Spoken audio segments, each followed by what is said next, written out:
Ladies and gentlemen, welcome back to the MiniLCS Summer Invitational 2026.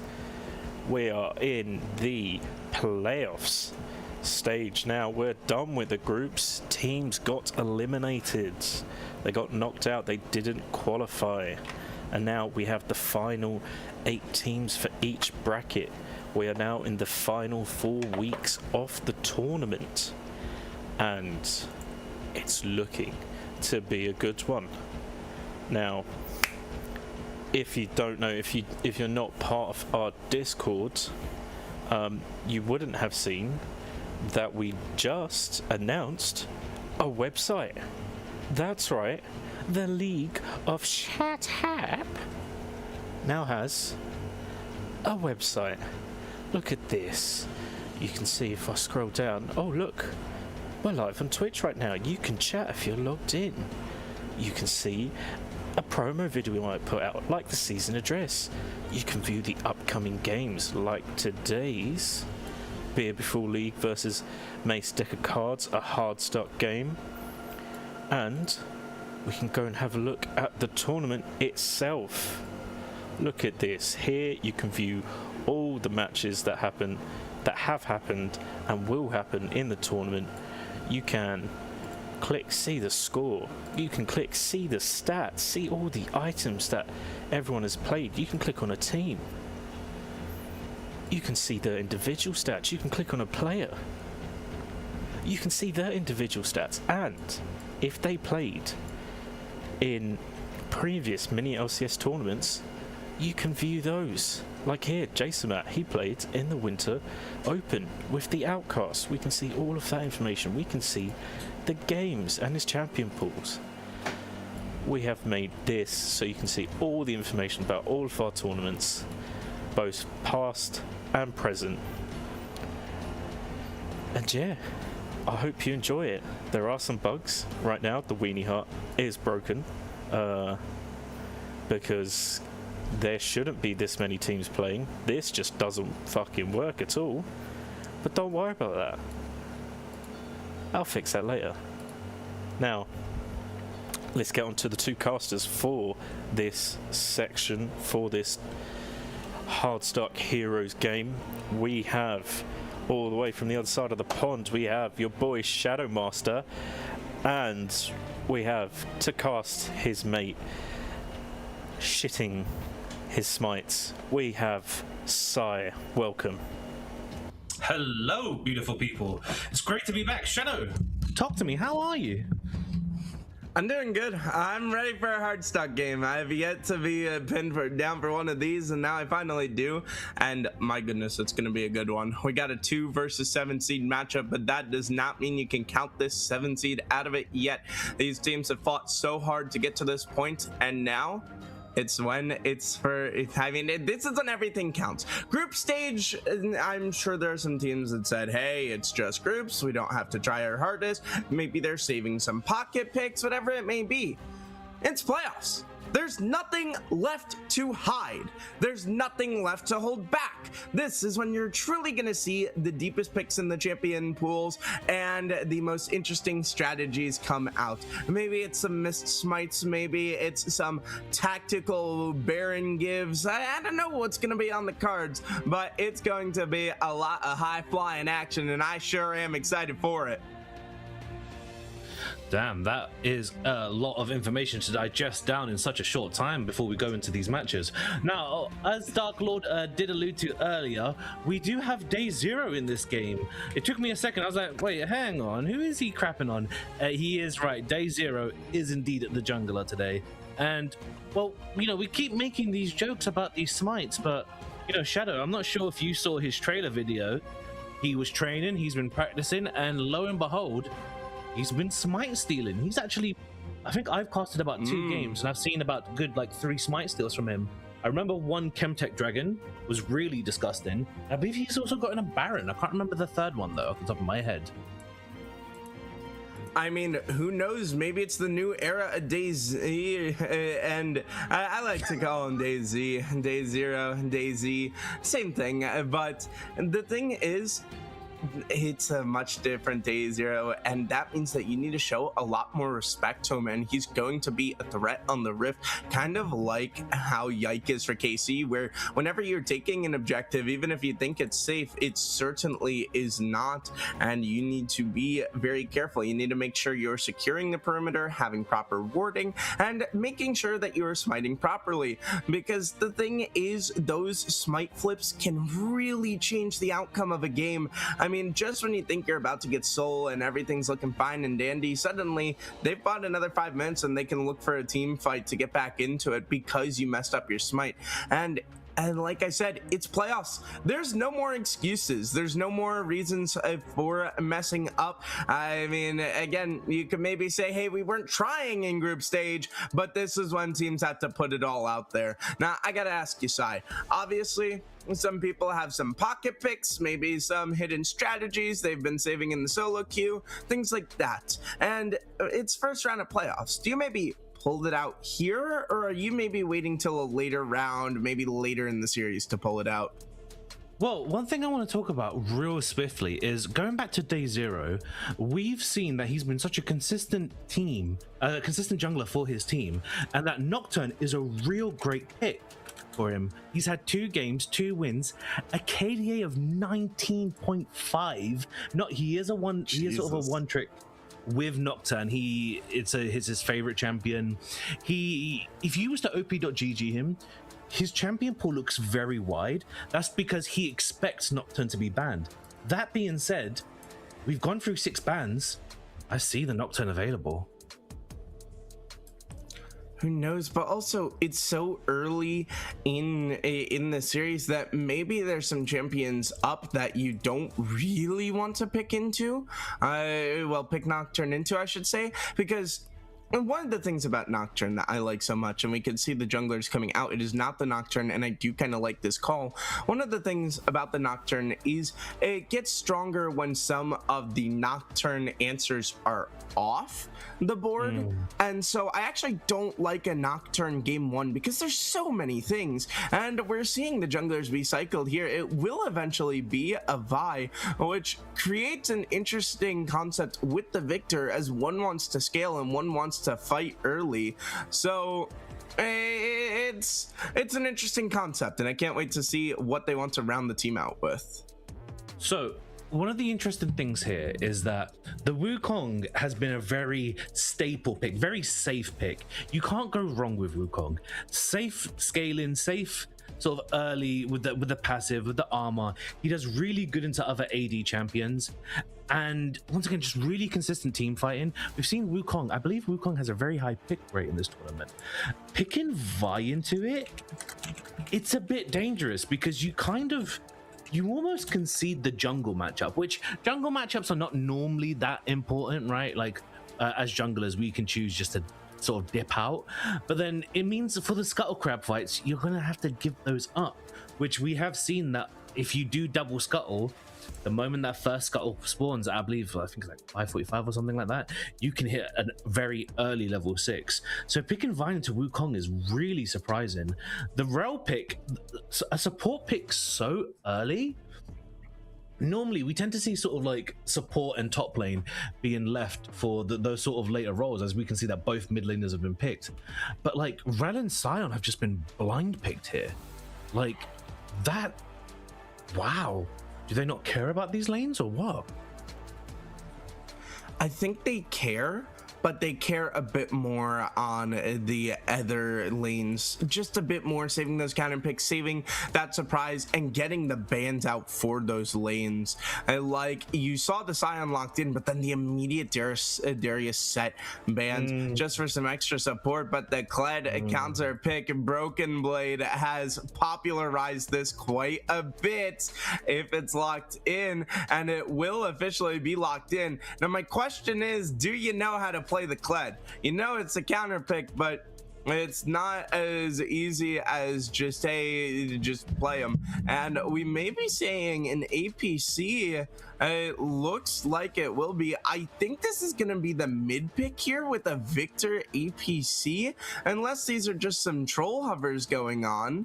Lux is definitely not what I would recommend picking, and it's going to go back to Cassiopeia. No, it's Lux locked in. I don't like that, but let's see what the Red 5 response is. So here's the thing with BBL. I'll be honest, this team seems a bit bizarre in the fact that they've got really great pick potential with Vi, Kled, and Lux, and Kled can move this Rel around.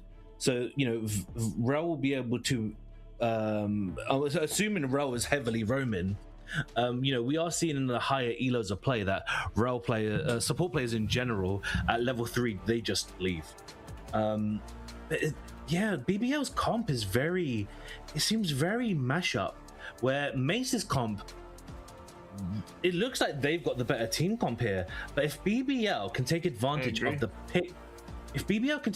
of these pick champions, the Vi, the Lux, the Rel, I think they might be okay. Because you've got Kled that'll have Prio, you've got Lux, and I'm assuming he's picked Lux to try and match the Prio of Hwei, but Hwei with that Rumble ability, I don't think you're going to be able to match that. Bot lane, I mean, APCs, we've seen constantly that, they'll burn their mana, recall, TP back in, and then, they don't get punished almost, right? So there will be Prio on those sides, assuming it's a Victor APC. But laning phase needs to be played very well by BBL. It needs to be played very well by BBL, which they can do. We are in Hardstuck. We have casted some Weenie Hut brackets, and we've seen that those games go to 40, 50 minutes. And I think, was you there when I was screaming at a Malphite player to press R? Was that you? was that with Day Zero? I believe you're with Day Zero, but I remember watching it. But I gotta say, I agree with you. I prefer Mace's draft comp here, and I think it's just a lot easier to execute. I see why they went with the Lux ult for the follow-up of the Vi, but the thing is, the Victor kind of feels out of place here. Victor kind of wanting to stay safe, maybe get some poke down. He's not really a champion you think of when you're thinking of picks and going in, and then the rest of this team definitely more wants to go in, except the Lux obviously, but her ultimate gives her a bit more of a niche good use here, because with the cease and desist you will get to follow it up with that ult. But my concern too is, like, Mace have this really beefy front line that is going to be hard to get through, and then you're just gonna have the Xayah and Hwei free firing from the back line unless you can get back there. But even if you start to get back there, you have an Alistar and a Wukong. It's gonna be so hard to really lock down these ADCs, especially with the range on them on this Hwei. And so I really do prefer Mace's draft comp. I think it's a lot easier to execute, and as long as they don't give up some sloppy flank to the Vi or Kled, like, as long as they have good warding, I think they're going to be the favorites here to win this game. I don't want to count BBL out just yet, because we've got to remember, right? I think predictions are live. Please place your bets, but Gamba. This is a higher tier of play. So it does come down to the skill expression of BBL if they're going to be able to get these picks. Because once again, Vi, devastating pick. Kled, devastating pick. Rel, if Rel roams heavily, this could get the ball rolling. I think Set was a really important ban here, because just imagine if that Set was Kled. Sorry, other way around. Imagine if Kled was Set. Like, you get to pick up Sion, Wukong, Alistar, and just drop it into the team. I think this Set ban was really good here. I can't wait to get into game. I really can't. Yeah, and it's why they picked the Sion on the R3, because that way, yes, you are blinding him, but what it means is you get to throw a couple additional bans to make sure the lane is smoother for him, which is why you removed that Set. And the Darius pick, Darius is just really annoying. He can be hard to stop. He could have easily penetrated the back line. I think the Kled has a bit of a tougher time penetrating the back line, but with that ultimate, he can flank at any moment, and that's why I say, hey, you need to keep the warding up. You need to keep track of this Vi. You need to keep track of the Kled. You need to make sure you're not getting flanked, because Xayah has a get out of jail free card. Hwei does not. And obviously, they're going to be more alone on the back line. They're not going to have a third man back there with them, or at least should not, unless the team fight's going terribly for them. But you really need to make sure you're keeping your carries safe and setting them up in positions to succeed. I'm just thinking this is such a dangerous game for BBL. Like, once again, like, BBL has to go forward, and Xayah loves that. Xayah's like, please walk past my feathers, please. Let me press E and just rip through your health bars. This is such a dangerous game. Like, I really want to see, once again, we're going to see the difference here between Weenie and Hardstuck. And I'm just excited to get into the game. I want to know what's going to happen. I want to know how hard this Mel is going to roam. Because, once again, the Victor was... with Victor, right, we can't really... When it comes to the team champions led, Victor was blind pick, right? Victor was literally first pick. And it's such a safe champion, right? You can't really, you know, get really hard punished for picking a Victor. Saying that though, which way is Victor and Lux going though? Let's see if we can pull up some stats on the teams.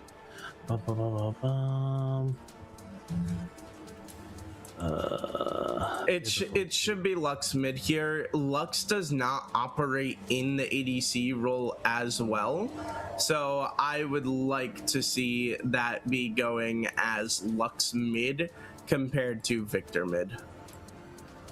So I'm assuming that is Lux mid because the player was bouncing between Lux and Cassie, and the mid laner of BBL does quite frequently play Cassie. So yeah, you're probably right in the fact that that is a Lux mid, which, I mean, Victor's going to have a free time scaling, I guess. Because once again, it's going to be very hard to punish because Alistair goes in, Rel goes in, and then Rel might take a bit more poke on the way out. Assuming that both of these supports are both going Aftershock here.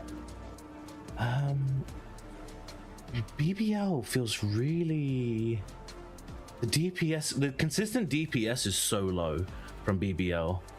Like, once again, this is the problem about not having an not having an ADC, is that you have high burst damage. Once again, this is why they should play towards more of that pick comp, because the high burst will get you picks, but then if they don't get that consistent burst out, like the consistent DPS of Xayah, of Wukong, is gonna do so much.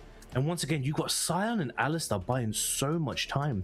Now Sion's not exactly the best healer by all means. He's once again, he after R, right, he's just gonna sort of chill. Alistair can play that sort of engage peel. Wukong is great peel. Wukong, he can just drop that clone on his backline, R his front line, and that secondary R from the clone will provide some good cover for Xayah. Oh, get me into the game, man. Dark Lord, what's the spectators delay? Talk to me. Another 30 seconds or a minute? Which one is it? Patience, child, patience. We're gonna get into it shortly, but I gotta ask you, what is your priority lane here? Or what duo are you looking at? Or maybe it's the quad and quadra if you're talking about lane. But where are you looking as the key to this game? I think if you're BBL, the key I feel like is you do have decent late game in Victor, you do. But once again, it's not going to mean much. It's more about this Kled, Rel, and Vi sort of situation because they're bringing the hard CC. Don't get me wrong, right? Like, Lux has her skill shots, but they're skill shots. You know what I mean? They're balanced around the fact that they have counterplay. If you have hard CC and then you just back it up with a Lux, suddenly you get so much more insane value out of this champion, which is why, you know, I'm not too bothered about the Lux pick. Because realistically, what are you going to play into way, right? On the side of Mace, you just play around this Wukong ult. That's it. You play around this Wukong ult. Any fight that you want to win, if Wukong ult is there, you're going to win. Because it's going to be so easy to get the 2-man, 3-man ult because all of them are such a long range. I think it is possible for Kled to snowball out of control. We have seen the top laner of BBL do quite a bit We saw that fantastic Darius game he had, where he was able to just to find this Tristana and just constantly assassinate her, which, if you think about it, Darius into Tristana, that should never realistically happen. The top laner of BBL has shown very good consistent, very good flankiness. And so yeah, I think it's Wukong versus the sort of jungle support top playmaking potential of BBL. Yeah, but ladies and gentlemen, I hear that we are ready to go into game. So let's send this. The first playoff match of the Hardstuck bracket is here, and it is ready to go. It's a doozy. You got some interesting picks here. It's Bear before League, looking to face the Mace as their deck of cards looks to draw top heavy, but only one of these teams can move on to the next round. The other gonna have to fight through the grueling lower brackets. Let's find out who it's gonna be. Game 1 is underway. All right then, ladies and gentlemen, for the first game, we are going to do our drip check, and we're not seeing too much anything too fancy. Admittedly, champions don't have access to that many legendary skins outside the Lux.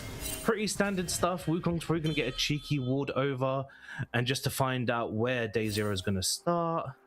And both junglers are literally just doing the exact same thing, where it looks like they're both just going to start from top and go straight to the bot lane. Let's see, Keystones. Undying Grasp on Kled, is that actually the common thing for him? Oh, meanwhile, we've got to find the bot lane. Yeah, it's just some early trades going through, but I do expect both of these junglers to put a lot of pressure on that bot lane.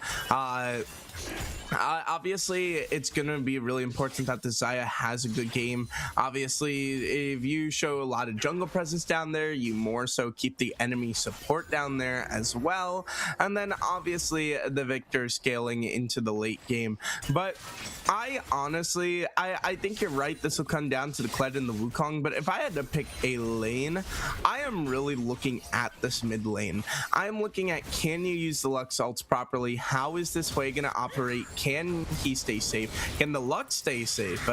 Champion with very low mobility. I mean, the carries have very low mobility for the side of BBL, which is a big concern for if this Wukong can get onto them, or if you get a headbutt pulverized from the Alistar or something like that. So you really need to play safe if you're either mid lane with how you just I hate to say it, how unsafe you are in terms of mobility and movement. So, just doing a little bit of research, we're seeing that Kled optimally tends to go Conqueror, which, if you would have caught that trade as you were talking, Kled was actually doing quite a decent all-in there, but then, once again, there wasn't really the Conqueror follow-up damage to back that up, which makes me sort of want to go back to what you alluded to earlier, where it's just like, he picks Kled, can he actually play the Kled, right? And so, I think he may have been onto something there. Meanwhile, trading the bot lane. Yeah, the grass was definitely not what I would have picked, and now the Victor's gonna have to burn the flash very early on, but the gravity field does stun up both, and right now Chameleon is in some danger. The Rel looking for the chase down, gonna flash forward and get it with the Q. Shattering Strike lands true, but Daemon is gonna get one back, and it turns out to be a bad trade for the side of BBL. Flash burned on the Rel, and a kill over to the ADC for just a kill on your support. That was not what you want to see there. Going 1-for-1 with the support getting the kill. Oh, that was just dangerous, because once again, in these ADC lanes where they normally bring lethal tempo, the longer the trade goes, the worse it's going to be. And we see here from Jack here, as he has had to give up that Scuttle Crab in bot lane, and we've just gone for 1-for-1 Scuttle. Meanwhile, there is quite the top CS gap in top lane. Jesus. This is how the Kled matchup goes. Stock FFS and just needs to survive the lane. That's literally his job here. Speaking of surviving the lane, Dopeymane's going to be under a lot of fire. A good flash away from the crash down is going to be good, and a flash and headbutt pulverized. That's going to be a kill over to the Zion again. Damon is being fed good right now by Kama Chameleon. This is a look back at the previous play where just, I mean, I don't want to call it overambition, but Fearless Rel here, I mean, he just really wasn't ready for the damage of the Xayah. Flash forward and then the E pullback, absolutely beautiful. And this Xayah is already getting hyper accelerated with 2 kills on the map already. And something I want to point out too is I just looked at the name of that play. Dopey is a name I am quite familiar with, and this guy is an absolute demon, and so you cannot underestimate him. Even Anahui, I've watched him pilot this champion beautifully.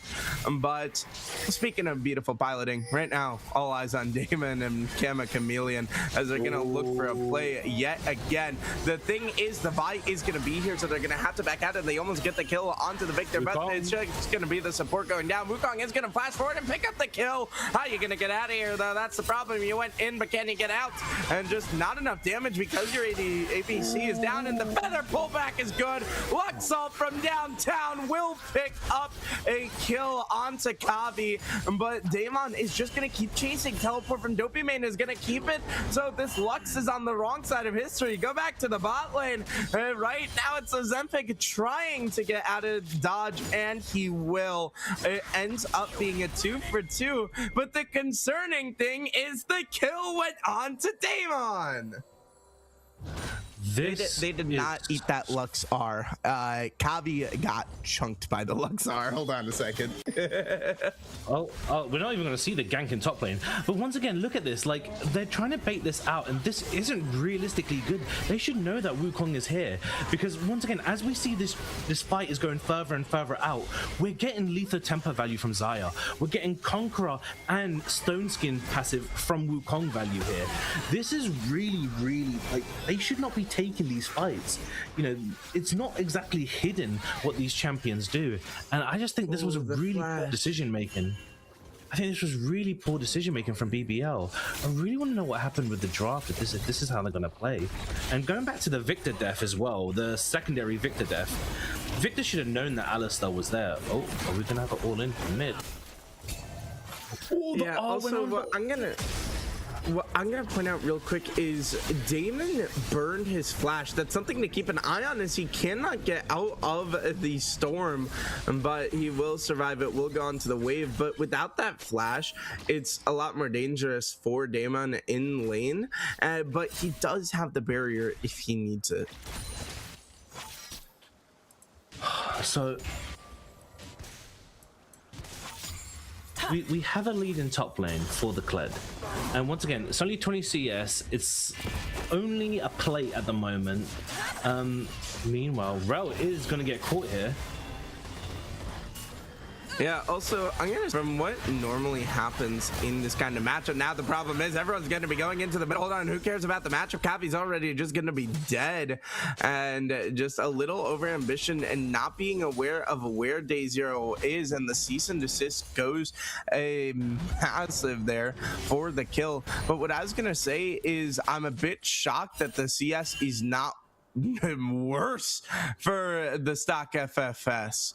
The thing is, this is a rough laning matchup for Sion, but again, his job is just to survive the lane. So the fact that no kills have gone over feels really nice. There obviously is a bit of an XP gap, but it's not as bad as you'd think it would be. And so I think this Sion is relatively doing his job, as there's a fight again in the bottom lane, but the problem is the Vi is going to be coming in, so the longer you stay here, the longer the lethal tempo is going to be stacking up, but the Vi is going to be stacking up her damage.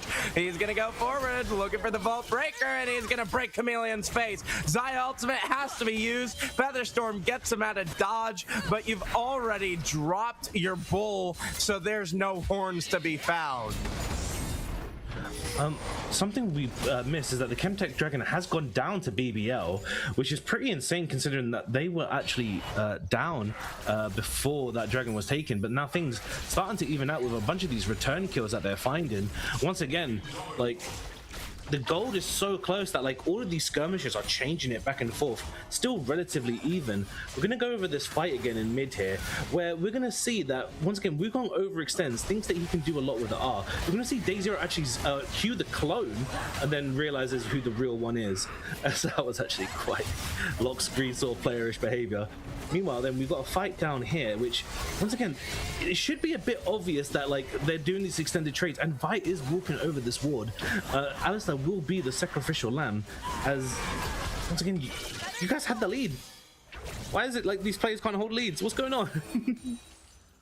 This isn't winning. This is Hardstuck. This is not, but this is Hardstuck, and they're Hardstuck for a reason. If you're choking leads, that is not a good look as the smite fight comes on in, and now Kavi's gonna have to get out of dodge using everything he can. But the Cledel is just late, and it magnets onto the clone. But Kavi still has to burn the flash, and here comes the unstoppable onslaught. Is gonna be able to land, but the problem is you don't really want to be in the middle of four of them as you have to flash away. Rel's gonna be knocked up. Rel's in a lot of danger. Lux kind of goes wide. You would have wanted a little bit more out of it. Lyris sure would have loved it, and Lyris will go down.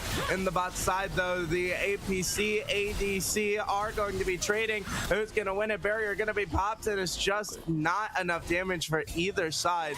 And jungle now can just base and teleport back is the thing. This is really just going back and forth. These teams just want to fight. Meanwhile, they're going to try and catch DayZero out on his camp, and he's just going to queue away, and he's going to be perfectly safe. Going back to it, once again, we saw Rel just be the sort of sacrificial lamb there. First items are coming out for the side of BBL, where we're seeing Lux Malignance, the Blackfire Torch on Victor, the Zeke's Convergence onto Rel, as they have item leads where Zaya's only the one with Essence Reaver. Wukong just finished Triforce on base. Now, Triforce versus Sundered Sky. Ladies and gentlemen, Wukong wins team fights in general. Wukong with a Triforce is going to win those harder. The longer these fights, the longer these team fights and these skirmishes go, the more value Mace of Deck is going to have here. I gotta agree with you on that. And the one thing I definitely want to see a bit more of out of Mace Deck is Comet Chameleon needs to play a bit safer. It feels like there's been a little over ambition, which is maybe caused by Damon being 3-0, but the Victor's been able to keep pace because of the 2 kills, and that hyper acceleration I talked about earlier has been made non-existent. Now they're going to be trading here, as now Comet Chameleon can go for something if he wants to, but he knows there's just too many there, and it's an awkward fight. It's going to be 4 versus 3, and they moved in for the Scuttle Crab. Knockback is going to be into the wall as DayZero is going to be in a lot of danger. Feather Storm is massive. Pullback is good, and that is how you navigate it. Luxel is going to be able to get a kill onto Comet Chameleon, but it's just onto the support. Damon now gets a little over ambitious and is gonna have to back away, and they might be able to pick up this Drake. The carries are still around, so it's not as free as you think, and they will back off. That was so dangerous for DayZero. Like, if we get over the replay there, you're going to see that DayZero, he sort of overextends for the Scuttle Crab, but then Hwei just clips him with that sort of set E-like ability here. So pay attention to DayZero here. He gets clipped, and then they just completely jump him. And then he flashes forward to Zaya with Featherstorm. So once again, that's just sort of 1 free kill over. Rel tries to overcommit and just gets melted down. And then it just... That's just really bad. Like, that was... You just needed to wait a couple more seconds there. If DayZero would have possibly retreated into the Tri-Brush, they could have possibly had Lux there and maybe turned that around a bit more sooner. And unfortunately, I believe that was a 0 for 2 for Mace. 2-1. Kama Chameleon did die to the Lux ult, but the thing is, Damon just showing why the Xayah pick works. I mean, Day Zero knew he was dead, so he tried to cease and desist onto him, and he just clicks R, and the cease and desist takes you nowhere. And it's why Xayah is picked so frequently into dive comps. It feels really good. Obviously, you get the get out of jail free card, and over in the top side, I'd like to point out the CS is. This CS is criminal. I'm gonna just be honest here. Stock FFS. I don't know how much he has practiced this matchup. I think it's more Belurmi does not. I don't want to discredit the guy, but this should not be this close. I mean, I know the Sion having a kill is not your fault, but the CS being 6 away and the Sion having a lead at almost 15 minutes is absolutely insane. And the one lane you were definitely supposed to get an advantage in, you do not have an advantage in. In fact, the only lane you do have an advantage in is support. And granted, all the gaps are pretty freaking close, as now the headbutt Pulverized is going to be able to come through. The crash down not going to be able to land, and on the backside, the Wukong's getting in with the ultimate. He's just going to be able to cease and desist under the Xayah, but he's just not doing any damage. Day Zero's hitting him with pillows, and he gets whacked with the beating stick. Kavi gets 2.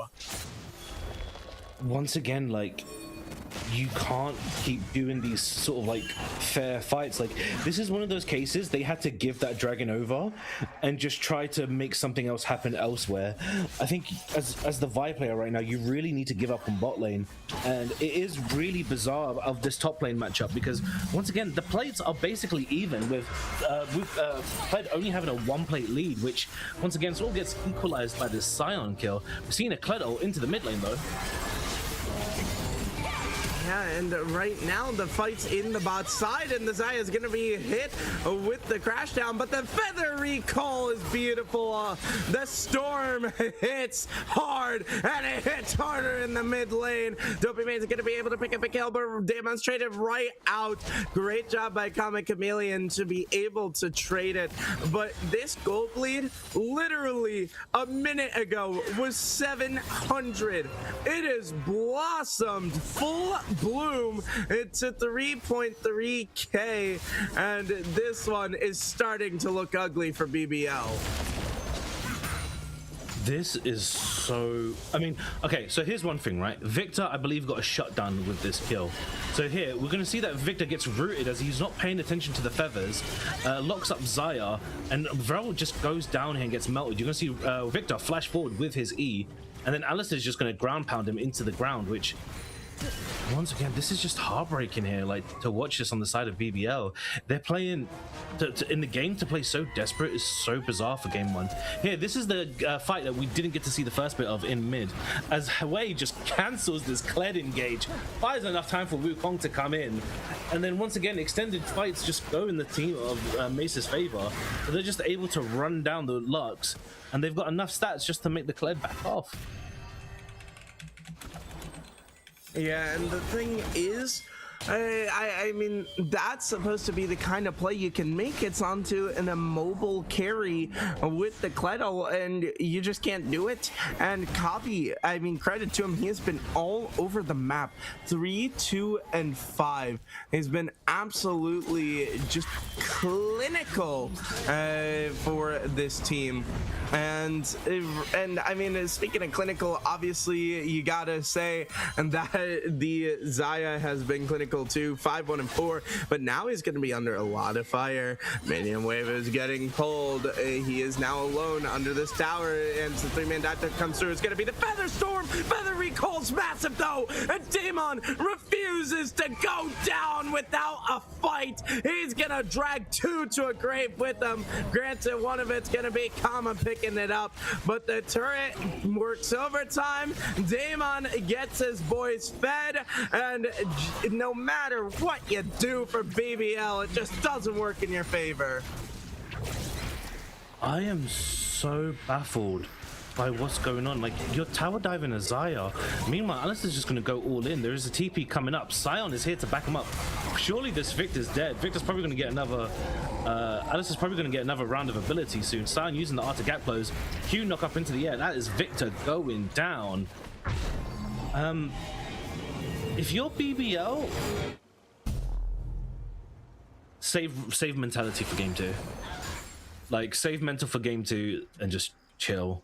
Because I don't know what's going on, but there's so much being forced in this bot side. Like, that bot side Dragon Pit Tri-Brush has been the death of BBL, and there needs to be this chill out. Like, these long extended trades from the, it's not going to go well against the Wukong, it's not going to go well against the Xayah. This is really, I guess it's comp diff. Like, I don't know what else to call it. It's comp diff. I mean, again, the thing is, the Vi pick just hasn't worked. The Victor certainly has, but I mean, the Victor and Rel have been fine, but you're just getting skill gap by Damon, and the Feather Storms have been absolutely massive. He's able to hold and save it for when he needs to. Kama has been making plays when he needs to. Speaking of making plays, this is going to be one he makes yet again, as this Lux is just already dead to rights. And now over in the mid lane, the Feather recall is going to be used, and it's going to be Kavi ulting and flashing forward, going to pick up a kill on the Day Zero. And we highlighted him in the pregame, but the lights have been turned out in the game. Day Zero has had nothing go his way this game. Might have a little bit more go wrong for his team, as this Xayah is free firing, and you're an APC out of spells, out of time. Damon 7-2-7. This Alistar is getting so much work done. He has assisted and been involved in 15 out of the 20 kills on the side of BBL. Once again, this Alistar has gotten so much insane value, and it's bizarre because this, once again, Alistar was picked into Rel, right? So, the support player for the side of Mace was 100% confident in this pick. And once again, goes back to that draft pick of why did they blind pick this? So we're going to see a replay here of just Day Zero just whiffing the Q. He has to burn Flash, and now Rel's just left in no man's land. Wukong just goes so deep, and you've got a Victor who's behind. Is not going to be able to really punish that too well. And they're just going to clean that all up, and oh god, this is just so brutal. And then just Xayah just says, Victor, I'll 1v1 you, say less. I'm gonna be for real, it feels like it's a bit just over ambitious from Day Zero. I mean, he queues over the wall he had info that there were 2 there, but why are you queuing into both of them? I mean, there's at least 2, and then there's a 3rd in the area, and he just had no backup. I think he thought he could fall back to his teammates, but they weren't in a position to help out. And now the gold lead is 7.8k, and it's about to get to 8k with the kill ready to be picked up here onto the support. Nowhere to go. Kavi is absolutely unstoppable. Speaking of unstoppable, the onslaught comes through. Flash forward, he wants a little bit more. Hold on, they do want this team fight, but they're not going to be able to get it. You rolled the dice, you took a risk, you drew a card on a 17 in blackjack, and it did not pay off. But luckily you didn't get punished for it. Now Day Zero looking for the punisher. The problem is the rest of the team's going to be here. The knock and pulverize them on the 2. As Chameleon's going to be on the back line. The Luxol just does absolutely nothing to him as the cease and desist goes through, but the only one being cease and desist is you. Day Zero's been kicked out of this lobby so far this match. Feather recall going to be flashed. Not going to be able to take out the Victor just yet, but the problem is this support is going down yet again. Lyris went to a grave, came back, and went right back. That's on the front line. The Lux gets the shutdown onto Kavi, but this Lux is up next. Turret trying to fire. Turret can't do enough. It's going to fall as well, and it's a 3 for 5 on the full extended fight. Lyris died twice in that fight, by the way. That was like, I don't know how to feel. I hope BBL is doing that so the game ends faster so that they can go into the second game, because I feel like we're seeing a different team here. I am so baffled. Like, I think we've got Day Zero building GA second, because I was about to bring it up because I saw him on BF and Double Cloth. There's nothing else that goes into that, and he's confirmed it with the Steel Sigil. This is so bizarre. I don't know what team I'm watching here. I don't know what I'm casting. I'm in shock. I don't know what to make of this. It's just the gap of the draft, and I mean, some teams get anxious during playoffs. Maybe it's those first game nerves that you need to shake off, but the problem is you're gonna have to shake off the bull first, and you can't. Knock back into the entire team. Damon gets another on the bot side. Stock FFS says, yes, I can deal with the Lux. He is getting tossed around a little bit, but the problem is the Baron is just being taken. Day Zero does want to play, but it's a very beefy Scion, and he's going to look to go into the 1v1 as the Lux is going to be coming in for support, but Stock FFS is just not taking any damage. This is the problem with the Vi. The damage falls off. You are just giving him a back massage, my friend. Oh my goodness. Take the camera off of it. I can't take this anymore. Stock FS says, thank you so much for the massage. I'll be back again later. So, oh, okay. Wow, this is brutal. It's a 10k gold lead. I don't think we even need to cast this because this bit here is just going to be a Hold on, slaughter. they're losing this fight. Kavi has to retreat. They are losing that fight. They already lost their support. They got the tower, but on the other side, Dopey Man's going to be forced to pop the stopwatch, but the problem is he's in front of Day Zero. On the top side, the Rel somehow on the wrong side of history. Dopey Man looking for a kill back, not going to be able to find his on the top side. The Cloud is going to be looking to go in, and the Zaya has to burn the Feather Storm, but it's going to be able to survive for now. But it's a stun on the Stock FFS, and he will not be able to save his ADC. 3 members have gone down for the side of Mace Stat, and there is nothing on the board to be taken, but they have proven they can in fact win a fight. Here goes the power of the Kled Baron empowerment. He's going to be trying to do a lot, but Stock FFS has a lot of health. He's got to burn through, and he just doesn't have the damage. He might though. The health bars are ticking. Both of these gentlemen are so damn tanky, but you don't have your pet to keep you alive, so it will be Belurmi going down, and the Mountain Drake is started up. Okay, so we get some shutdowns back for the side of BBL. They changed that from a 10k gold lead down to 2k gold. Alistar, meanwhile, is just being really cheeky, and why wouldn't you be? He's been all game. Meanwhile, we've got a fight breaking out. This is a fight that needs to go big for BBL, but the problem is all their health bars are going to be chunked by Chameleon's already going to be down as the Wukong's going to be here on the backside. He's looking for the carry, Lux is going to be going down as over on the other side of the fight, his teammates got taken down as well. Both carries dead to rights. Belurmi just now respawning to find the base, push in, and it's just dominance from deck. They stacked the cards in their favor, and they drew all aces. Give them the poker hand, double aces, and 2 more on the board. They're gonna take game 1 in emphatic style with the 10k gold lead to end it.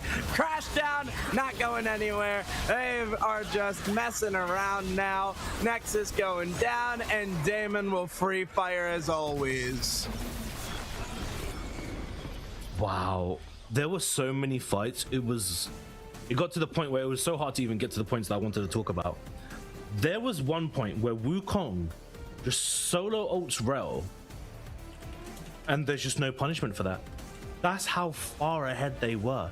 When you use a team fighting, devastating ultimate to just kill a tanky support. Wow, and if I remember correctly, BBL are statistically favored, if I remember correctly, because BBL are 7 and 6, and Mace is 5 and 8. So BBL is actually the statistical favorites going into this game. And I mean, we called it in Champ Selects, right? We said that, Red side, they do have the better comp, and this was. I think another thing is you called it really well. Was just like, okay, yeah, Kled is good into Scion, but are you a good Kled? Like, that's the question you've got to ask yourself.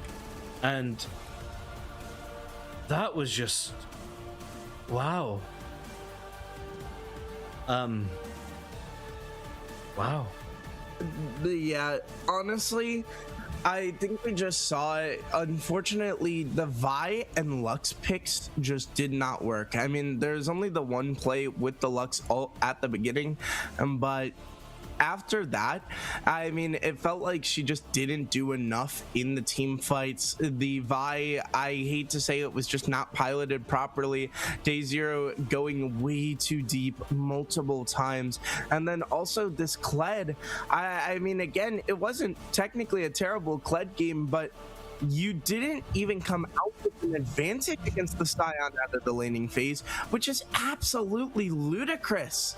I mean, it just felt like mechanical failures across the board for the side of BBL, and they're gonna have to go back to the drawing board going into game 2. But ladies and gentlemen, we will first have to send it to a break while we wait for our next draft to get ready. So we'll see you all on the other side.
Well, we're back. It was an interesting game one, to say the least.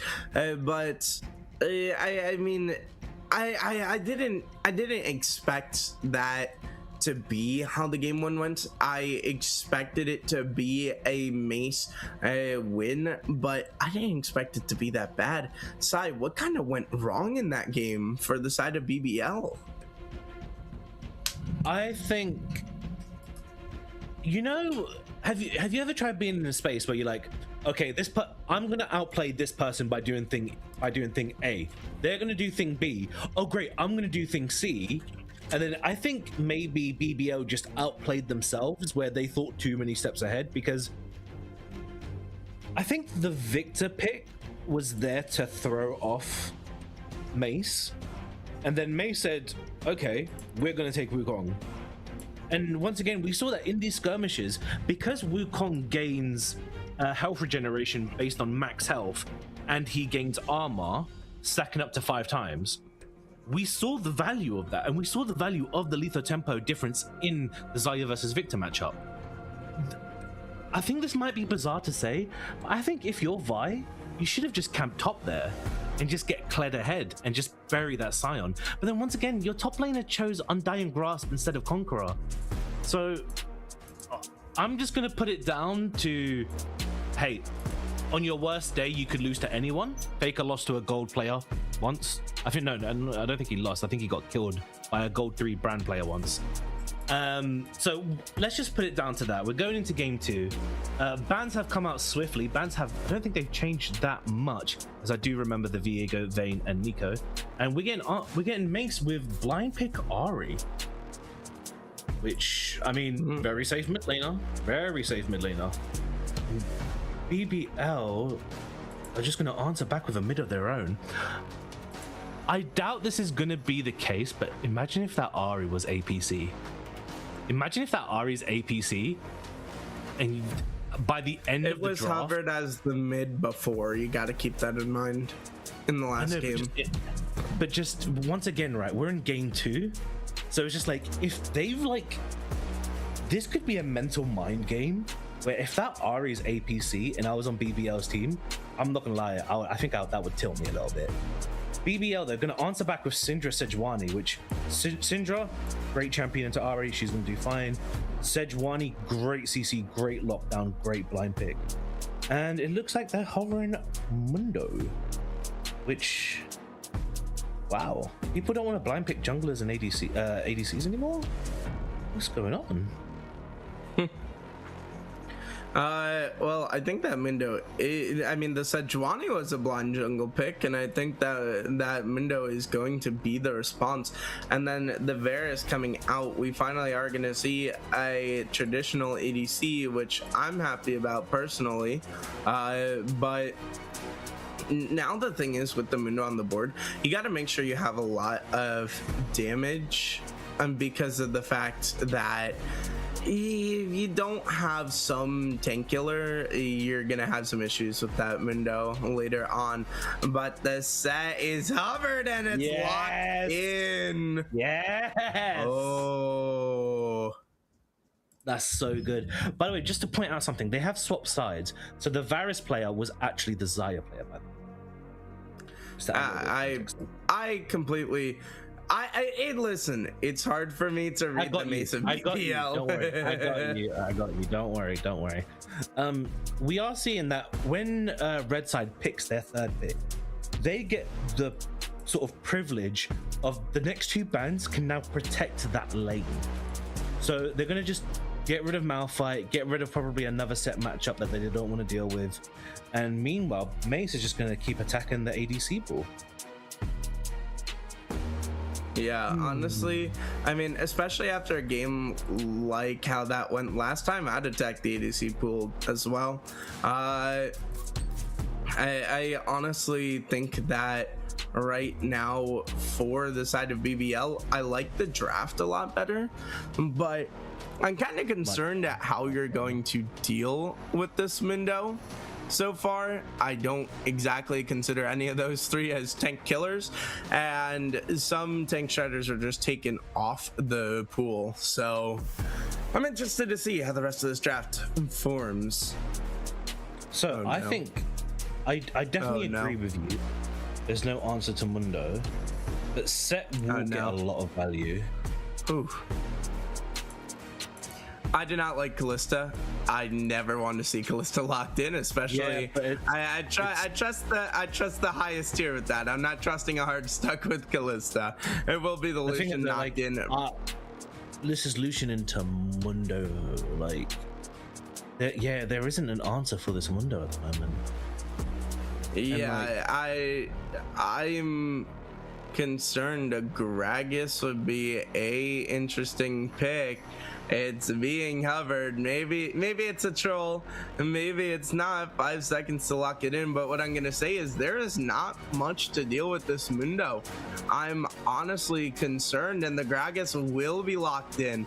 I am unsure of the matchup between Set and Gragas, but I think Gragas. It's Gragas favorite. Yeah, I was gonna say I think it's favored for him.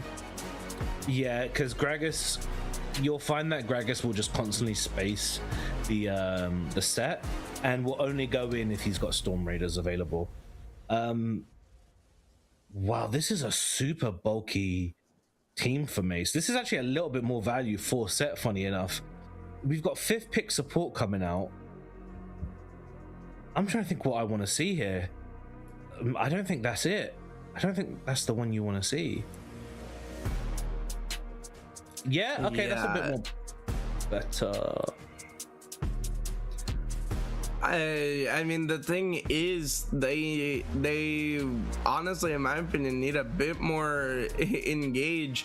There's not a lot of hard CC, so I don't hate the Rakan pick here compared to like Emilio. Nami also obviously on the board, but the thing is that there wasn't a ton of hard CC for BBL, so I think this kind of puts you closer to that, because yes, the Set and Syndra do have CC, but Syndra's CC is a lot harder to follow up on, and Set has to be so close range to CC them that you're probably already kind of free firing on them. You're not you're probably already looking to lock them down.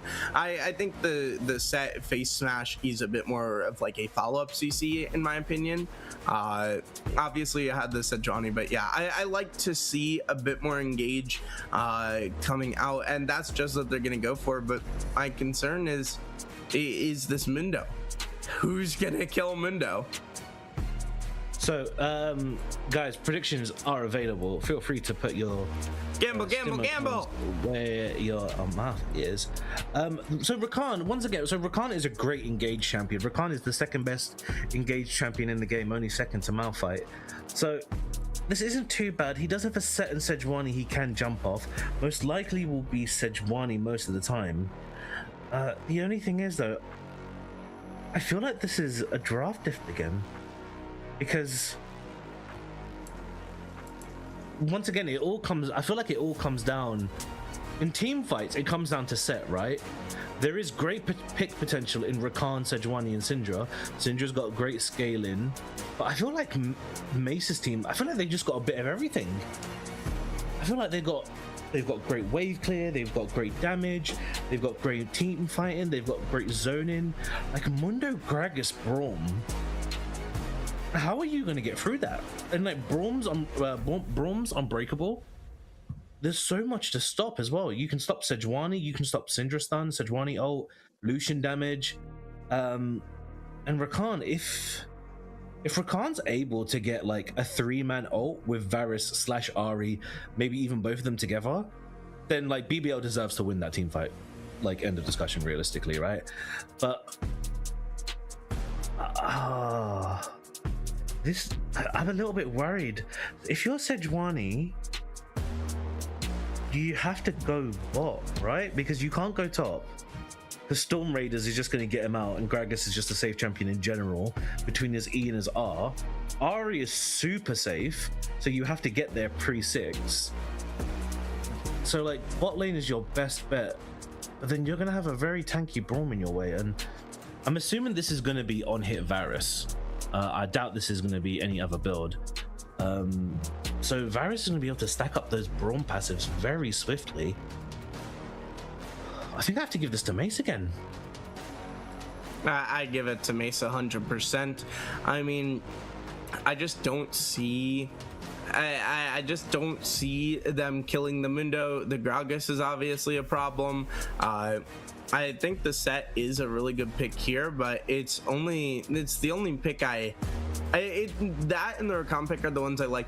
You kind of mentioned it. If a Rakan gets like a 3-man ult, I think it's good, and the Rakan will be able to break through into the back line, but it's still just gonna be rough. I mean, I'm always skeptical of a Sejuani. She's not bad, but a Sejuani leaves a lot to be desired in the damage category. And I don't necessarily look at Lucian and Syndra and say, yes, that is like that is going to be enough to take out a Mundo, a Braum, a Gragas. Obviously, then like that's not even considering the fact there's a Varus and Ahri. And I like the Scatter the Weak. I mean, the Syndra kind of feels like a whiff of a pick here, because the Scatter the Weak knocks people back, but I mean, there's not a whole lot of members that are really necessarily diving onto you. Mace would rather catch BBL's attack here rather than be the ones on the attack. And so I feel like Scatter the Weak is going to make it very awkward, because it's going to make it awkward because, you know, Sejuani and Set want to be close range to people, and then Syndra's knocking them away and things like that. And you can try and knock the Mundo back, but if he's got the passive up, that's a different story. Obviously, the Scatter... Actually, I do not know the interaction between Scatter the Weak and the Gragas Dash, because Gragas Dash has the highest priority of dashes, but I don't know if it overrides Scatter the Weak. But it's still just... It's a case of okay. The Gragas Dash hitbox has priority. So in like a dash v dash situation, his one will go through first, but Syndra can cancel it. Yeah. I think the Syndra pick is fine. I feel like admittedly, to give credit where credit's due, I feel like this set, it has potential. It really, really does have potential. And once again, you know, the top laner for BBL, he is actually a set player. Remember, it was banned against him in the previous game, his Darius. So I think we're going to see I think we might see stronger plays from this set compared to the last game. So I think the team fighting, I think there is a chance there. But it's just like, you've got Sejuani, and only Set can set her up, right? Like, Rakan is a melee champion, but it's really rare that Rakan's going to help you out to get those Sejuani stacks, you know. A Taric, in terms of support, a Taric, a Poppy, a Maokai, Shaco, Leona, a Nautilus, and Alistar. These sort of champions provide so much more value with Sedge. Even a Braum, which once again, all the Freljord champions are very well known for having a massive amount of CC.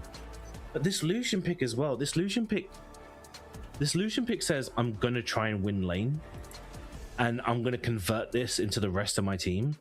And so this is where I kind of wish the Milio was here, because the Milio, it would have given that more mid-range outplay in team fights potential. But with the Rakan sort of like, I feel like Rakan is stepping on the toes of Set and Sejuani. Don't get me wrong, it could still lead to an insane wombo combo, but if you're going to get 3, 4, 5-man wombo comboed by Mace, you was going to lose that team fight anyway, regardless of champions and pick. I just feel like BBL's team doesn't have as much options, where Mace's team have all of the options in the world. Like, I feel like there's so much more play potential from the Ahri, from the Gragas. There's gonna be the Varus and Braum can get involved with these picks. Like, the only weakest pick here is actually Mundo, but then Mundo gets to late game and he's just like push, push, push, push. Yeah, it's gonna be a doozy of a game. Aaron, how close are we to getting into game? Another minute, but Aaron, we've been talking for so long. NA production, Yeah, we man. really have. What's been going on? NA production. Look, it is the client called League of Legends. It sometimes doesn't want to cooperate. Yeah. I'm hearing it's Aaron's fault. Okay, chat. All Aaron. confirm. But as we wait to get into this game, I gotta ask you, what is your priority lane here? If you're Mace, realistically, as a Mundo, you're not really doing much, right? You only come in there to win more, right? So I think the Ahri roams are going to be quite devastating. I'm assuming Ahri is going to want to just push and leave this lane. And Ahri's probably going to go bot. So for Mace's side, probably bot lane.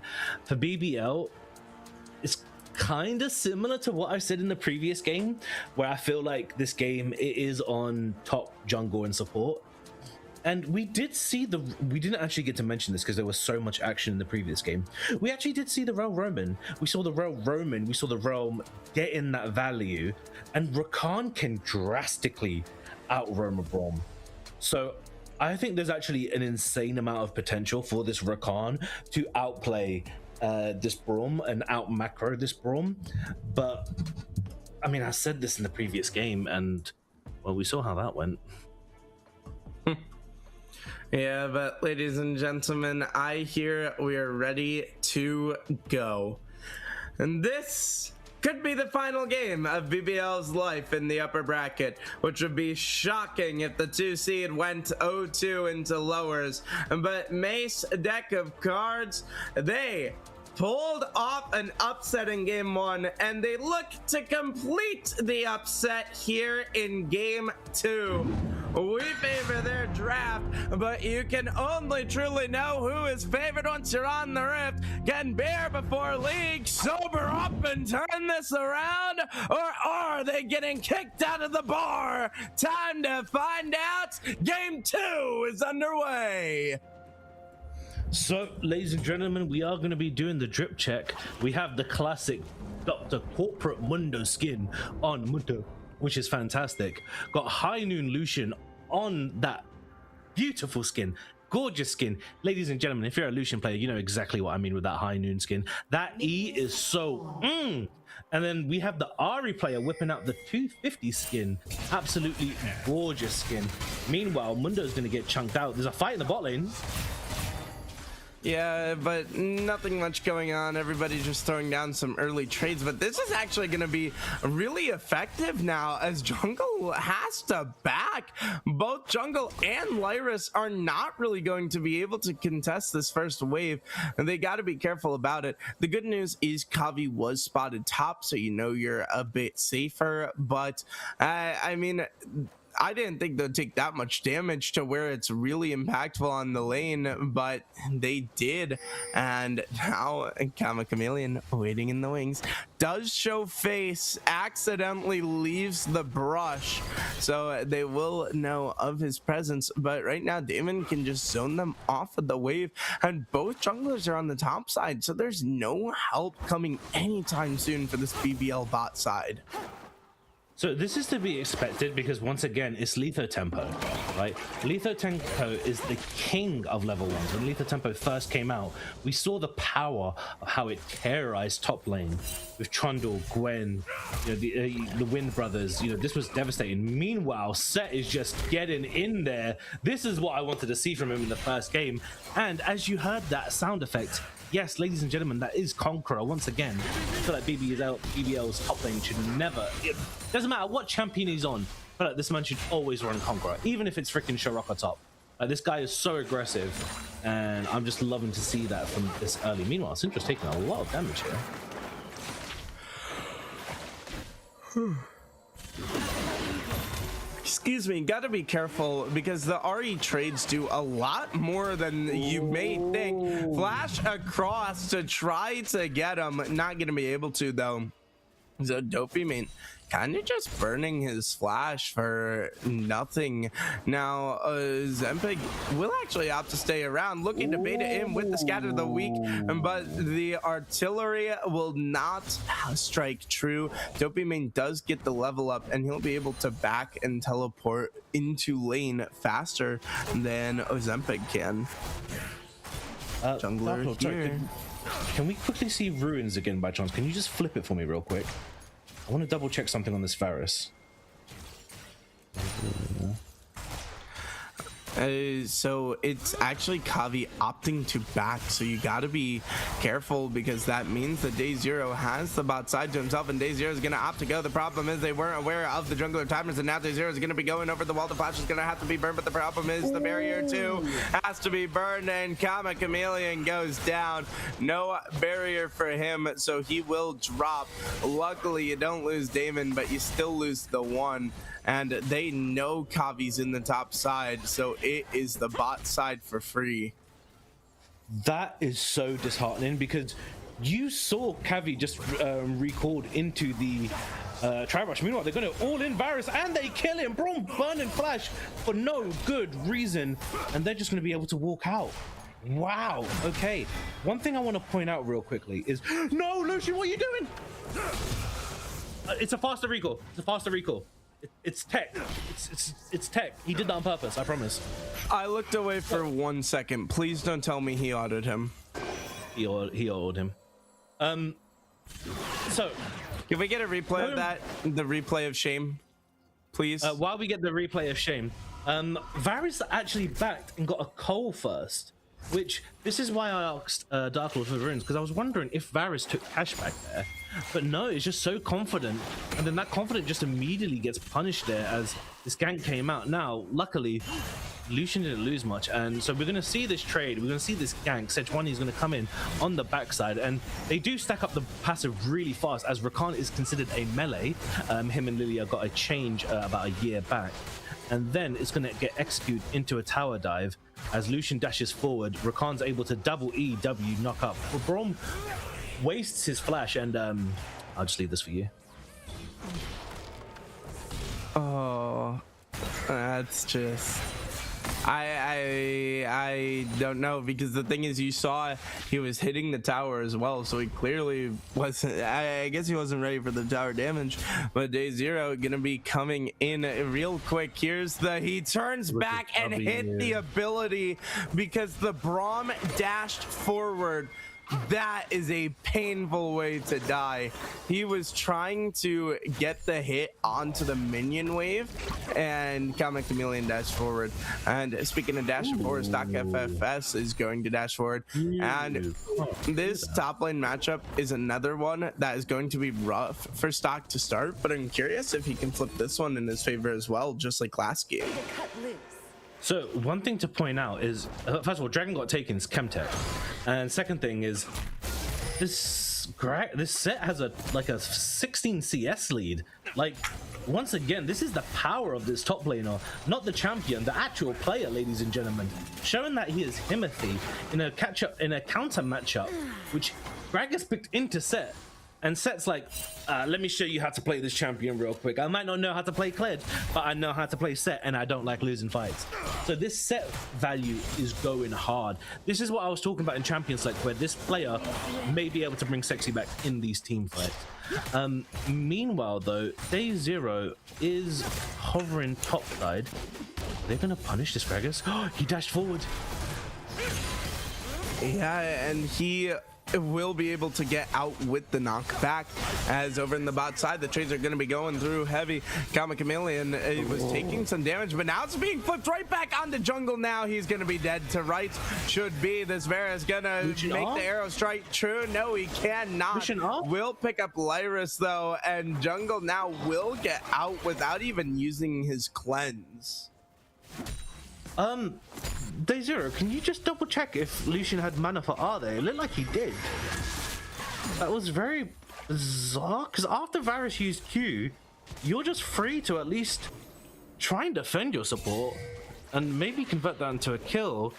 The cleanse. I'm gonna be honest, I think he was nervous about Kama Chameleon and just wanted to get out.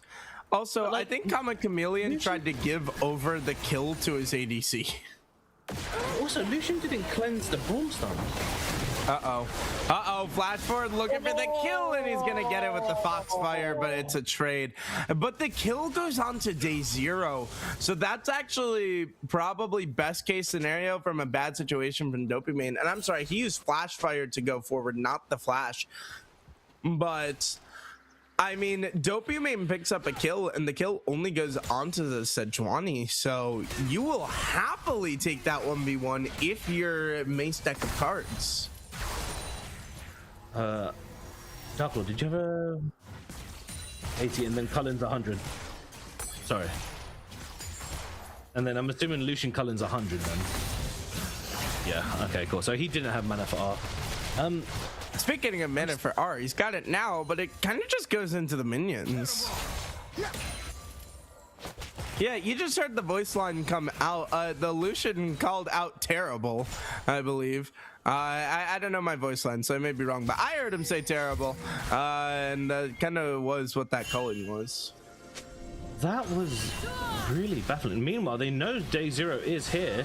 It looks like the mid laners are just going to scrap out. Sejuani is getting the better of this Braum as the percentage damage in the kit is good enough. They get a pick onto Varus, giving it the damage over to Lucian, and they still want some more, but Sejuani has dashed out the window. Oh no, they still want it. Oh, this shouldn't be something they're fighting. The dash over the wall from the Sejuani is going to be huge, but the Glacial Fissure will help them get out of there. But I don't know how much you were looking. Damon opted not to use the Chains of Corruption until it was just a bit too late, and the Q not in time to stop the back.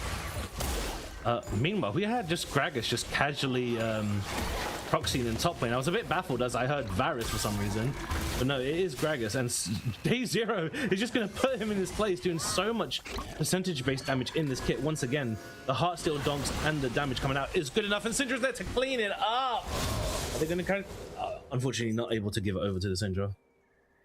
Wow. Okay. Lots to go over here. 2k gold lead for BBL. This is looking like a much stronger game. Lucian doing a lot more better in this lane phase. Syndra with that devastating stun. We are having a better game here. BBL is looking a lot more consistent in this game here. And we're seeing, what, 20 CS lead on the side of top lane. We're seeing Heart still completed over for Sejuani. Mid lane's pretty simple. Lucian has finished Essence Reaver, so we're just going to see him. He will have mana for Cullen next time around that he desperately needs it. And just boots for the supports at the moment. Oh, what's your thoughts on this game, Shadow? I think this is the BBL you expect to see. They look a lot stronger. The only lane they don't have an advantage in is mid, but especially this bot lane has gone a lot better for them, and it's been the difference maker. A 1.1k gold lead in the bot lane total. You have your ADC at 3-1, and crucially, Damon has not been allowed to just farm kills in the early game, and I think just the much better performance of the bot side has been the difference maker. But speaking of difference makers, the showstopper is going to make the difference in the laning, and it's going to be an even bigger CS gap as this bottom side Drake is going to be taken. They do want to go for this teleport. It's going to be in front of the Dopey main though. It will be the Syndra teleporting in, and on the back side you got the ADC ready to go, but the Mundo's over on the top side. But the problem is the teams are split. Braum shield is going to eat up a lot of damage, but the Rakan goes in. Glacial Fish is going to be coming out, and the Braum's already dead. There it goes, the Varus on the back side. They pick up a kill, and now Mundo might want to walk forward. This Ahri has 2 dashes left, but no help. The boom flash forward from the Lucian will get him, and this Mundo's not going anywhere. Push, push, push. I'll push your head into the dirt. This was beautiful. Now, this is the BBL I expected. This is second seed. This is what I wanted from this team. This was so well done by BBL because you saw that, first of all, Syndra pushed out a lot of damage. Even though it is even in mid lane, the damage is still dominating from Syndra. She had the TP advantage here, but she's able to dodge everything by enough time. They clean this out, and look at the discipline from Day Zero here. He doesn't Glacial Fissure until the Braum shield is down, and then just completely blows up this Varus. Syndra able to buy out a lot of time, taking up this Mundo time here. And look at the Lucian. He slides, he's looking for it. He flashes. Ari doesn't even dash. Probably her camera was over the dragon, so wasn't even aware she was being jumped on. And so much CC to lock up the Mundo. They have damage at the moment, and they've also got CC just to keep him in place. That was beautiful by BBL. Oh my god. Yeah, I mean, I just don't know what to say. I think it's Mace having a worse game, but also BBL having a better game, and nothing's going right. The Solution has a 2k gold lead on his own here, and it's just, I don't know if there's a way back into it for Mace deck of cards, considering how hyper-fed the Solution is. Obviously, the Sejuani being ahead isn't as big, but this is big as Dopey Main picked up a solo kill onto Ozempic.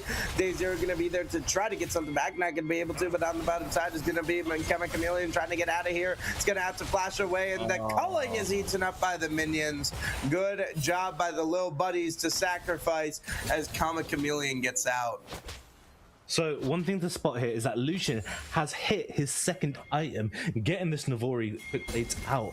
Now, Lucian is going to start taking over. This 2-item combination spike on Lucian is absolutely insane. The biggest problems with Lucian is that he needs more attack speed to get these empowered passives through. He needs more mana to be able to cast these abilities. And then sometimes the cooldowns can be a bit too long. 3 problems fixed by 2 items. This Lucian should just be in mid, and they should just start taking over with him. He's 6-1.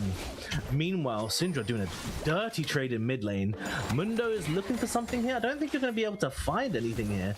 And meanwhile, Mundo's going to wrap around. I think we've got a gank coming up here.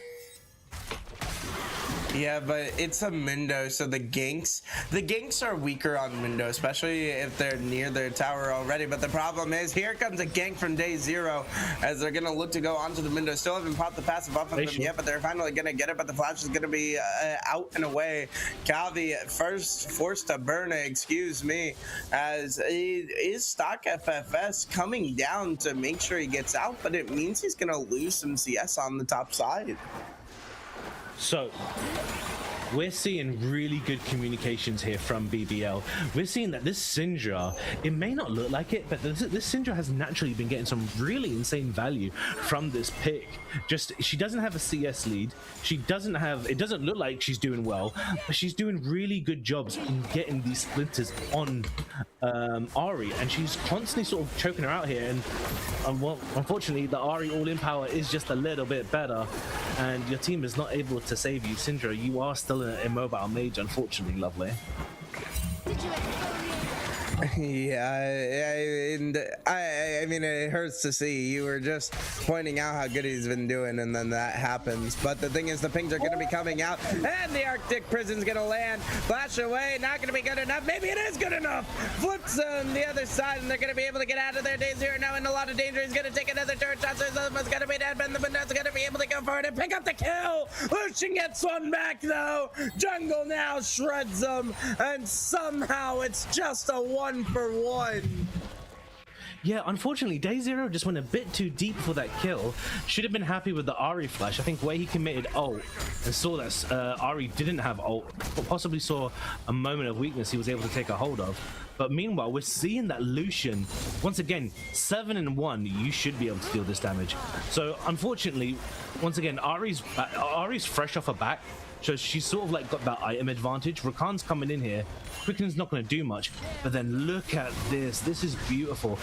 And then the Cullen, I believe, goes completely wide here, as it only does like a certain amount of damage. Where Mundo here is now just going to overextend a bit, trying to get the Sejuani. And then he is able to get it on the end. Yeah. That's the thing about Mundo is the less health you have when you pop the ult, the more healing you get. But it can lead Mundo players to be a bit overambitious. And speaking of overambitious, Camo Chameleon is going to be on the wrong side of history now. Zissan's going to be on the back line thanks to the backside teleport. Recall flashing forward, going to be able to pick him up on the quickness. And speaking of picking him up, Showstopper picks him up and cracks him. And that's going to be Jungle now cracking him too. It's just deck of cards being read like a book. So here's the thing, even though BBL aren't playing super clean at the moment, they're playing clean enough where this is going to be their third dragon. Now, obviously free stats are great in general, right? We can't contest this. But Chemtech on set is good. Hextech on set, Sejuani, Lucian, it's good. Windrake is generically busted on everyone. So, I generally think this is BBL's game to win. Unfortunately, the mid lane might be a different situation here, as once again, we're seeing, even though that Ahri has the MR boots, she's still losing these trades, even though we have seen, I think we've seen 2 solo kills from Ahri. I'm just gonna, why don't you go over this fight for us again? The thing is, it starts at just Camo Chameleon's on the wrong side of history here. And he's just gonna quickly go down, and then the backside teleport out of the set, just hello and goodbye. Nobody could join, and it's just the split. And I was about to point this out, and the Lucian just going for the ADC. He says, I'm gunning it for you. But what I'd like to point out is BBL have been moving like one cohesive unit.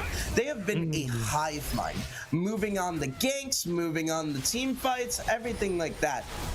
Deck and like Mace deck of cards have not looked like a hive mind. They have not looked like a cohesive unit. It looks like you're trying to mix oil and water, and I think that fight just about summed it up perfectly. And the thing is, once again, this set player, these flanks are great. It's just so unfortunate that he took this Kled, as maybe his champion pool was just stretched out, as he did have, I think, 3 target bans against him. I know it was Darius and Set, I can't remember the third one. But we're seeing here that the Set player is able to play his normal game of League of Legends and get these great flanks, get this CS lead in top. He's doing so much here. I don't know what Gragas is doing. Gragas is about to get punished really heavily here. And I'm assuming Gragas just did that to get back into the lane? Because no one was up there? That was... okay, you don't want to eat over the wall, boss man? Sometimes people just try to get in their opponent's head, so maybe that's one of them. And speaking of getting in your opponent's head, this Rakan has been all in your head, all in your face, but Chains of Corruption going to be coming out, but the quickness and calling in response are going to be massive. No shield to boot, but the problem is Lyris is just taking so much damage, but Jungle now is absolutely going nuclear. Now he's going to be on the back side, and this Minda doesn't know who to go for. Now he's got 3 targets, and he's going to be able to drop one of them, and Day Zero walks forward trying to save his support, but it's a 2-for-1, and Jungle now is showing just how good he is on his Lucian. So this Lucian is able to... Mundo overextend. Mundo, what are you doing? I know you're trying to back up this TP flank, but Lucian is a lot of damage. Gragas has flash. Gragas is there on the backside though. There it is. No, yes, he will get him. Tosses the beer bottle over the wall. No, it's not a beer bottle, but I like to say it is. As now he's gonna look for a little bit more. Day Zero is taking these trades quite aggressively, and the healing comes through, so he will not perish. But I mean, those are the kind of fights that Mace deck of card needs. They need chaotic fights like that where BBL are separated. So we're going to watch this start again, right? Now, unfortunately, because of the natural value of Braum and Varus, once again, like, he waits until the Chains of Corruption to cleanse the debuff, because once again, if Varus is to follow up that ability, that's a lot of max health percentage. And then Lucian just completely styles on that Varus, just sliding past the Mundo, and then he just ignores the Mundo, just goes straight for the Braum. Braum is a little bit naughty. Mundo's a little bit naughty here. He should have focused the Lucian, which, once again, Lucian had the shutdown. But then in a second, we're going to see that the Gragas TPs here, which kind of baits this Mundo into almost just getting fully chunked here. And as I did call, Gragas did have flash, and he gains a bunch of oh no, he doesn't gain movement speed because this wasn't our base. It looks like he messes up the proto belt, but then the flash E is enough. Explosive casket goes out for the finish, and that was a 1070 gold kill onto that Gragas. Oh my god, bounties are disgusting. Oh, meanwhile, fight going now back to the team fight's gonna be coming in. The Ari on the backside. They've completely collapsed on him. Everything's collapsing. Ostepic's gonna be down, so is Jungle down. Now the problem is you're not gonna have their carries for the rest of this fight. And Day Zero's gone down. Set W completely whiffs on the flash, but he does pick up Demon. But over on the backside, it's the Chakan being held back, as it is just a beautiful play out of May's deck of cards. I said once they caught BBL uncoordinated, it might be a difference, and it exactly was there. That is so heartbreaking. Wow, Lucian. Unfortunately, we wasn't able to really get the context of the start of that fight. But here we're gonna see that Lucian gets really low really early.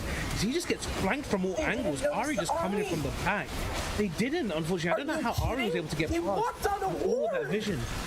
And then like the Varus just flashes out of the set combo, and Set, instead of going for the multi-man E and multi-man W, he does choose to solo out Varus here, which I mean, old arguments can be made for both sides. But that was the team fight they needed, and that's the team fight that they found. That Ari.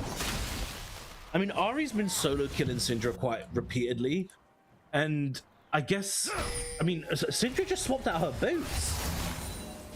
Wait, hang on, Dark Lord, sorry, can you just snap back to about 5 minutes ago in your own replay and just confirm that she did swap her boots? Because I'm sure that was Sword Pens. And Ari's just gonna go in and finish the Lucian. Oh my god, what am I watching? I told you at the start of game one, Dopey Main is a demon. Don't ever doubt this man.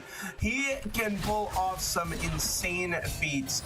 And right now, he is just getting his team back into the game. I don't want to say single-handedly, but a lot of it's on his shoulders. The thing is, the gold is actually about dead even, but a lot of the gold lead still rests on that Lucian.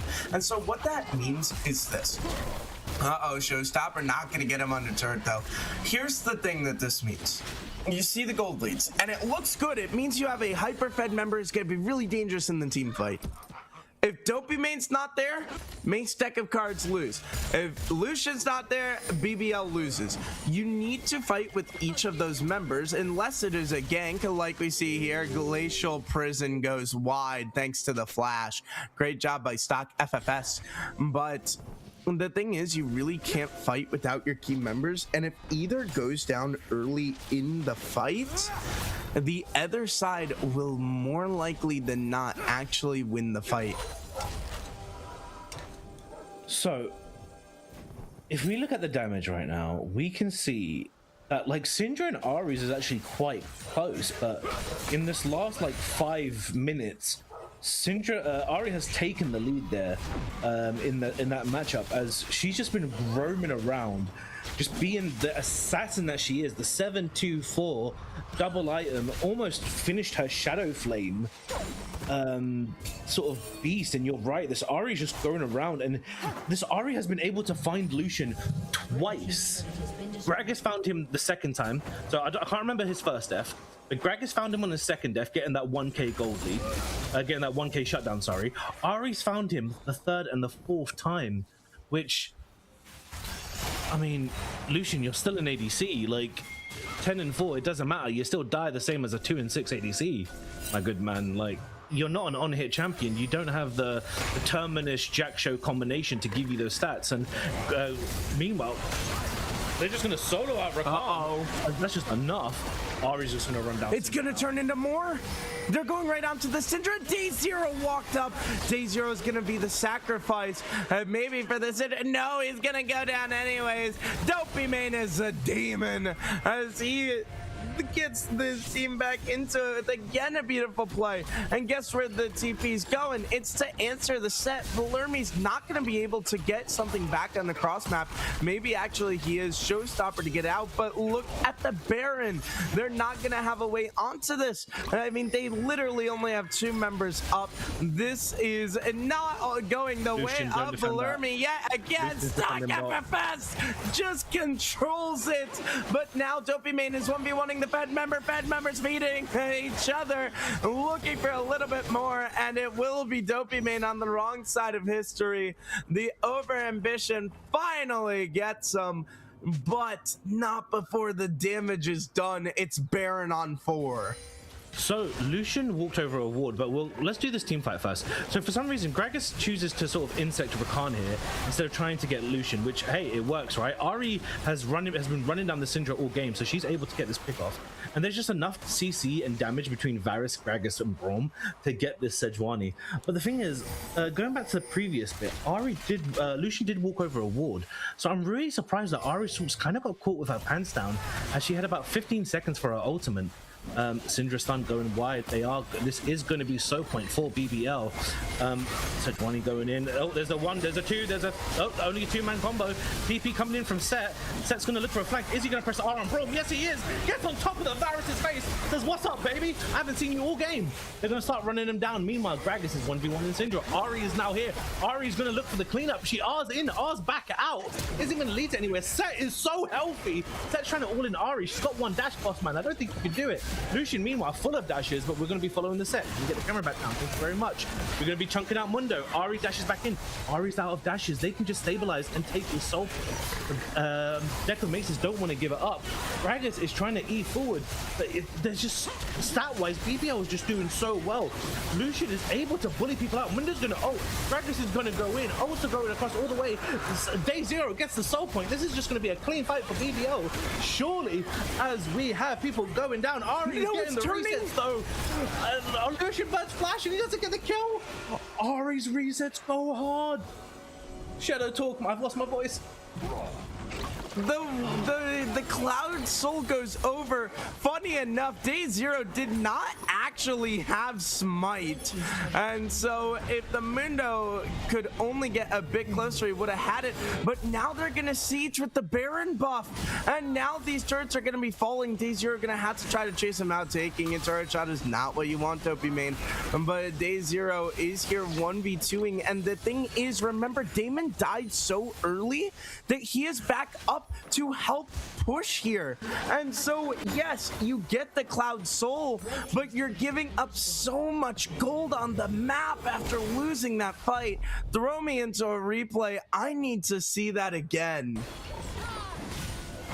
So it starts off here with the fact that the Rakan goes in, but the culling just doesn't do much. In fact, a lot of it is whip, and then this is when the set arrives. Absolutely beautiful. Glacial Fissure going the wrong way, and this is where the fight is just so split from both teams that at this point you're not actually getting damage down. Flash Facebreaker was nice, but you only got 1 Q hit onto the Ari, and so the set damage doesn't come through.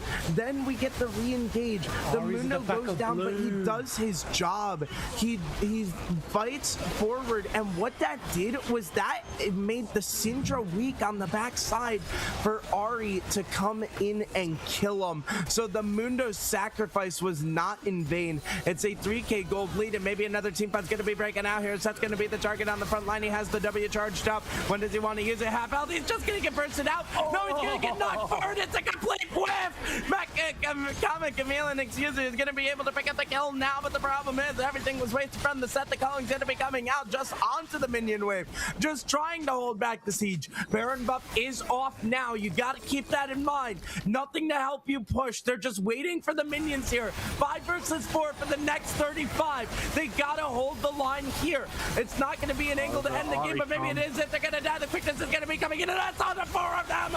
On the backside, Kraken is going to be going down. He's taking a lot of damage already, but he's going to be able to knock them all over the wall. Ari's going massive. Don't be main. Triple kill on the Ari. Looking to end it here. And Don't be main somehow, some way brings his team back from the depths. And it's going to be jumping on in playoffs. Wow, this is... I can't remember the last time I saw Ari dominate a game so hard. Wow. Shout out to the Ari player. Dopamine's a demon, man. Don't ever doubt that man. We saw for the first 3 deaths of Syndra was still able to contest, right? Now, I don't know what spike happened on the Syndra's 4th death. I don't know if maybe Ari just bought Lich Bane, or if there was a certain level spike that's really important, whether it's level 9 or 11. But Ari just ran away with that game. Like, Ari completely neutralized the game from killing Lucian. Obviously, Gragas did get his 2nd death, but Ari got the 3rd and the 4th death, which really just started to, you know, Ari was already like sort of being a nuisance in mid, but then when Ari got those 2 kills onto Lucian, she became a terror. She became a nightmare. It was like facing a Nocturne with perma R. This Ari was permanently getting these flanks. This Ari was getting around wards, and then this Ari won mid so hard that it was so difficult for Rakan to even get vision back, and Ari just took over and started running down. And then we saw in that jungle fight, no, sorry, not the jungle fight, the Soul Dragon Point, we saw that Ari took the blast implant, I believe it was a blast implant, over into blue, and just completely just got these mad angles. And team fighting as an assassin can be so difficult. You know, as an Ari player, you naturally have your E, but Ari just had the insane game awareness to constantly keep tracking this Lucian. And unfortunately, in the team fights, no one was tracking Ari, as we've seen that Ari was getting kills on Lucian, which realistically, I don't think he should have gotten. Not all of them. Like, I think Ari killed Lucian. What was Lucian's KDA at the end of that? Like 12 and 5 or something? And Ari got like 3 of those. Like, that should be reduced to half. Like, we saw Rakan kept trying to get these multiple quicken into captivating entrance combos, and most of the times he's only getting 2-man ultimates. At that point, you just need to sort of perhaps use it defensively and just try to get the Ari off to give your Syndra and to give your Syndra and Lucian chance to breathe. Well played by Ari. Yeah, that is just really well played. I mean, I told you, Dopamine's a demon, and I think he just put his name on the map for anyone that did not have him on their watch list already. But that is just such a beautiful performance, and I mean, I hate to say it, at the start of game 2, I said beer before league. We're doing such a great job to fight as a team, to move as a team. Day 0 and the Rakan were always together. I mean, it literally looked like one cohesive unit. And then somebody ate someone else's sandwich in the fridge, and then everybody blamed each other, and it looked like everybody was playing separately to end it, which is really painful because it started out so good, and then just the team fights at the end. I mean, you saw it. Ari literally gets in on a ward and is just unchallenged, unchecked, and demolishes them. You need to, it needs to be better than that, man. And yes, they do have the lower bracket. They're going down there, and they're still the 2 seed. They are a force to be reckoned with. But I mean, I need to see them fight as a team. Sorry, Dark Lord, while we're talking, can you pull up some of the replays, mostly the ones that are including Ari and what Ari's doing in the later stages of this game? Because I need to see the vision on this, because Ari was just, obviously, minus that one play where she dies bot lane to Lucian, where Lucian walks over a ward. Once again, everyone's allowed to have a bad day, so we'll just ignore that, right? But we saw repeatedly that Ari was able to get such insane value. And one thing that you might forget as well is Ari's passive, it heals her on kill as well.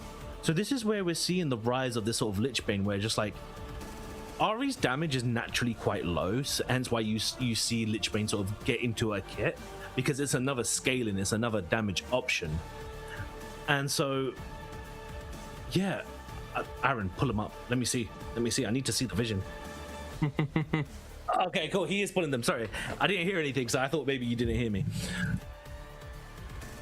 We have an interview. Fantastic. Who's it with? Fantastic. Yeah, I was gonna say I want to hear Dopey Man again. Okay, cool. Let's have a look. Oh, Dopey, are you in the chat? Hello. Hello, Dopey. How are you? Hello. I feel ecstatic after that game. Holy. Yeah, after that Ahri game, I would not be surprised. Jesus Christ. Let's not skip past the first game, though. Talk to us about your thoughts about the first game. What was draft like for you? And then what was the comms like in so far? I mean, I think game one was just a full-on just draft cap. Like, it was so hard for them to play that game. And I don't know, man, like I was jumping up and down from my seat. I was running around my room and I saw that Wei went unpicked and unbanned.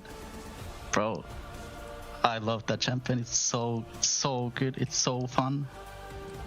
Did the Victor pick catch you guys off guard? Did you know it was Victor APC? Was it stolen from you? Not really. I think I'm the only one on our team who plays Victor, and not too often. And I kind of guessed it went ADC. Now that APCs are running rampant on the Rift, and I believe we have Mog. Mog is the GOAT. He does a lot of scouting and stuff, and he was like, they usually save counter picks for mid lane. So I was like, okay, surely they're not gonna be one Victor here for mid lane. So I was like, very confident he was going APC. How was the Hawaiian into Lux matchup for you? I mean, in lane, it's Lux favored in my opinion. But as soon as I get into like team fights and stuff, like Quay just out damages Lux any day. There was a really beautiful pick by you. It's a dragon fight. You guys are going towards bot. Vi, played by Day Zero, was on the Scuttle Crab, and you get this beautiful double E onto this Vi, and Alistar follows that up, and then you guys completely blow up Vi. Rel overextends. You guys, I think that was like, it was like an easy team fight. It was very heavily favored. I think maybe you went for 1 for 3 or 0 for 2, and then you guys turned that into the Drake. At that point, was you just like, yeah, guys, put the fries in the bag, we've won this one? I mean, yeah. I mean, I kind of knew from the, like, before we even loaded into the game that we're winning that. Okay. But like, I think that was like a big turning point in the game, yeah. Yeah. This was such a great pick by you. Once again, knowing the sort of max range of your abilities, this was just so gorgeous, and you guys really snowballed this game. I think that's all of my questions for game one. Shadow, if you have any more questions for game one, feel free, and then take us into game two after you've done all those questions, Shadow. I gotta ask game two. Game two obviously started off a lot rougher, we'll call it. I think it was.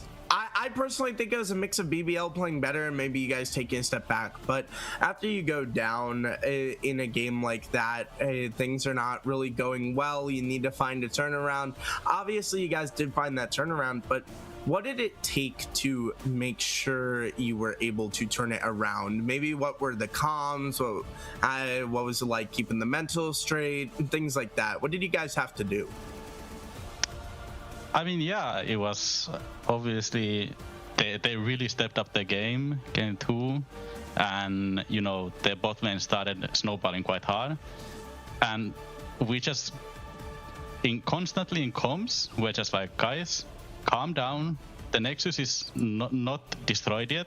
The game is still on the table. Like, just calm down and let's play our game. Like that's all we need to do here. Fair enough. And then obviously you were put in a position to succeed. What did you have to do to make sure the rest of your team was in a position to succeed along with you?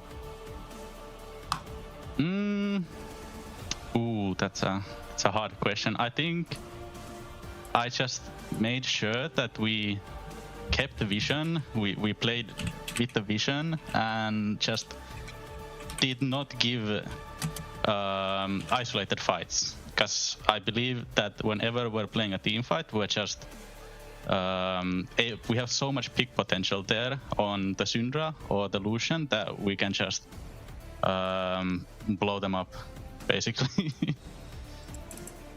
Fair enough. Oh, cool. So with that, there's a couple more questions I have. With Ahri, so first of all, you mentioned earlier that Hwei is a big pick for you. Is it fair to say that Hwei is your main and Ahri's like in your top 3? Currently, yeah, I'd say so. Yeah? What made you blind pick Ahri? Because if I remember correctly, that was the first pick. Yeah. Yeah, so again, thanks to Mog, we found out that they really prioritize Ahri in the games. It's apparently one of his better picks. And we have B1, we can ban the Mel, which is like a big counter to Ahri, and I was like, we take a pick from them. I'm confident on the champion. We have his worst matchup gone. I was like, and mid is quite easily blindable. So I was like, yeah, just slam it in. Slam that Ahri. So then with the Ahri pick, what we saw repeatedly from you, as we're going to be seeing here, is that you got so much insane value. You, if I remember, am I correct in assuming that Syndra is a counter to Ahri? Yeah, it is one of Ahri's like worst matchups, but not the worst, in my opinion. We saw your experience coming through really sharply here. As level 3, I believe you shot out a Q and then you flash to reposition to hit with the true damage. I think he was almost like maybe 60 damage, 50 damage off that kill. And then it seemed like Syndra was constantly playing on the back foot, and we even saw this up until I believe the second dragon, where Syndra was sort of able to keep you on a leash for that part. But then I don't know what spike it was, but then suddenly you're just able to get these disgusting flanks off. You know, you're the cause for Lucian's 3rd and 4th death, and then after that point, you're running down Syndra in side lane. You're finding these insane flanks. I think one of the big fights we still have to see on the replay is that you actually take the blast implant into a blue pit and you actually get an insane kill. I think this is actually the 4th death on Lucian here in the replay. And then we should be getting, yeah, here, you take that blast implant and this angle, as an Ahri player or as an assassin player, what makes you look for these angles? What makes you, in the middle of a team fight, when everything's going crazy, when everything's going hectic, how do you find the sort of patience to be like, if I walk away for 5 or 10 seconds and I go a long way around, I've got a good angle? How do you spot that in these team fights playing Ahri? I mean, a lot of it just, in my opinion, comes to like trusting your teammates. Like, I trust my teammates that if we do a call and then we play on the call, and the call was like to push, I was gonna push mid there, and I saw that, hey, they're not taking the Drake that fast, so I have time to loop around, go with blasting thingy into the pit, and then I know, okay, we have Kraga's ult that can really make Syndra, because I saw Syndra was hovering around the bush. He just gets caught out instantly there, and then we have a pincer from top and the jungle. Amazing. Well done, Dopamine. That was a dominating performance by you in the second game. Any shout outs you want to give? I mean, well, first of all, I gotta shout out PBL. I think they were amazing opponents today. I think game 1 was just an unfortunate draft cup, but game 2 they really put up a fight, and I think they have potential. I think they should know what they need to fix going into next week, and I think there's a high chance we're gonna see them in the finals. And I can't wait for that rematch. and from our team, I think there's not a single person I can shout out, because the whole team just worked. We played like we were supposed to play, and like everybody just worked as a one good machine. Yeah. Humble words from a dominator mid-laner. God bless. I think your jungler is a little bit mad that you're not shouting him out. Yeah, he seems a little bit. Yeah. Yeah, I think you need to control your jungler, bro. Come on, you ran the rift today. You gotta control your boys. It's fine. It's a running joke. It's a running joke in the team. Teasing. You land those cleavers, my brother. You did a good job with those cleavers, man. Oh my god. I can't. I can't take it seriously reading the chat. But thank you so much for joining us, Toby. Congratulations on the win. One last question real quick. Looking at the new website, I gotta ask you got winner of Eclipse and Critical Fart. Any predictions on who you might be facing in the next round? To be honest, I don't know either of the teams. I've not looked into them at all. I love leagues, man. I should have known that'd be the response. Yeah, but I think which are the teams? Eclipse and Critical Fart. I do not know the rosters of the teams though. I kind of like Eclipse's name more, so I'll say them. Fair enough. Thank you so much for joining us here on the desk. We appreciate you, Dopey Man. Congratulations on the win. Hopefully you can keep the ball rolling in the quarterfinals, and we will hopefully see you next time. All right, thank you. Take care.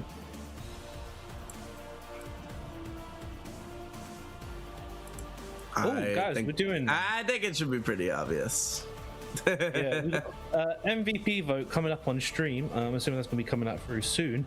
I mean, yeah, I think everyone's got a favorite. Like, you know, not everyone is built the same, and that Ari pick, you know, there's a reason why he spent 140 for that skin. He clearly knows how to use it. Credit to where credit's due. Ari, and Ari.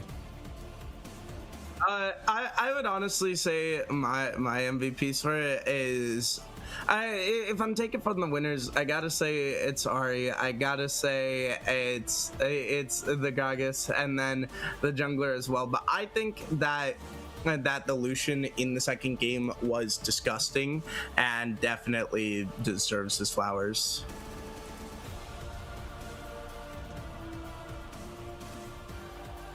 Oh, vote is out, ladies and gentlemen. Vote for who you think should be MVP.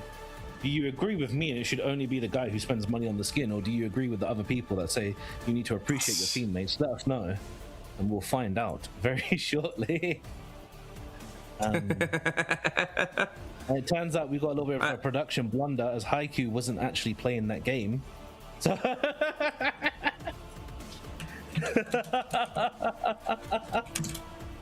might need to swiftly edit that. Look, whoever votes for Haiku will go to the actual support then. Yeah, I believe. Actually, no. You know what? Speaking of which, was the support for BBL? I'm trying to remember. Was that the Alistar and he was Alistar in the first game, wasn't he? The support for BBL. Not BBL. Deck of Maces. Deck of Maces support for the first game was Alistar, no? Yes. Because Rel got counterpicked. Yeah, no, actually, come to think of it, no, Alistar did really well in that first game as well. We saw that Alistar had a really high KP, and Alistar was really super actively on the map, getting that value for his team. So, I mean, still, like, MVP goes to Dopey, in my opinion. But in that second game, If I was to give a second place, yeah, give it to the boy in the most underrated role. Highly known for its impact. As we can see, Twitch chat are very eager to get some votes as the teams are in there. Yeah, and just I just added things to say. I think it was just all around a good performance. I think especially like Comic Chameleon also deserves his flowers. He had a lot of good plays that were able to disrupt. Obviously, everyone deserves their flowers, but it was just such a good comeback in the second game. The first game, just pure domination in the bot side. I mean, what a performance. I think this is a team you've got to be scared of moving forward. And who knows, their opponents later on will be a winner of Eclipse versus Critical Fart. And for Beer Before League, got to go back to the drawing board. That is not the performance you would expect. The start of that second game looked better, but I hope to see this team bounce back. BBL, they have consistently done very solidly throughout this tournament, and so that game one, I don't know what happened. I don't know what the comms were like, but that game one did not seem like BBL. I think if that game one didn't happen, that could have easily been a best of 3 series. I feel like, and it's just so unfortunate that happened. Yeah. I think with the MVP, anyways, we've got Dopamine. Yeah, I was gonna say Dopamine. I mean, you can't really be surprised. The dude's a demon. I said it. He performed like a demon. But ladies and gentlemen, thank you so much for joining us here at League of Shut Up. Make sure to check out our brand new website that is up. You can check out the brackets there. It's obviously a work in progress. There's gonna be some bugs. Please report any bugs in the Discord. We'd appreciate it. But thank you so much to everyone for joining us. Congratulations to our winners. I mean, what a performance. That's a scary team going forward, and we will see if they can continue their run later on, but we must depart. There are some other playoff games coming up, so keep your eyes out and make sure to take care and have a great night, everybody. Good night, people.